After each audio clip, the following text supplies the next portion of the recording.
அஸ்ஸலாமு அலைக்கும் வரஹ்மத்துல்லா. இந்த வெள்ளிக்கிழமையினுடைய சிறப்பை பற்றி நபி அவங்க பேசுவாங்க. ஒருவர் வெள்ளிக்கிழமை தொழுகையிலிருந்து மற்றொரு வெள்ளிக்கிழமை வரையிலும் அவர் செய்த பாவங்கள் எல்லாம் மன்னிக்கப்படுது.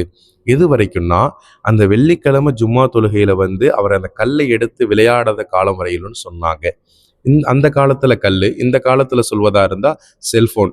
இமாம் குத்துபா ஓதும் போது, பயான் நடக்கும்போது பள்ளிவாசல்ல செல்போன் யூஸ் பண்ணிக்கிட்டோம். இல்ல அது தேவையில்லாத பேச்சுக்கள் பேசும் பொழுது நம்மளுடைய நன்மையை நாமே இழந்து விடுகிறோம். அந்த நாளை புரோஜனமாக கழிக்க வேண்டும். அடுத்து இந்த நாளுடைய சிறப்பை பற்றி நபி அவங்க பேசுவாங்க. இந்த நாளில் தான் ஆதம் அலைஹிஸ்ஸலாம் படைக்கப்பட்டாங்க. சொர்க்கத்துல புகர வைக்கப்பட்டது. இந்த நாளில் தான் யுக முடிவு நாளும் வெள்ளிக்கிழமை தான் வரும் என்று வெள்ளிக்கிழமையை பற்றி பெருமானார் பேசுவாங்க.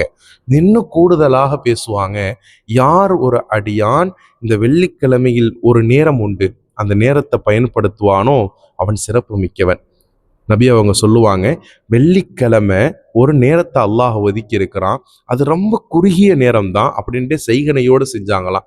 அந்த நேரத்தில் ஒரு அடியான் அவன் பிரார்த்தனை செய்தால் அல்லாஹ் அவனது துவாவை ஏற்றுக்கொள்ளாமல் இருப்பதில்லை, கண்டிப்பா அல்லாஹ் ஏற்றுப்பான் என்ற ஒரு சிறப்பு மிக்க ஒரு விஷயத்தையும் பெருமானார் அவர்கள் இங்க சொன்னாங்க.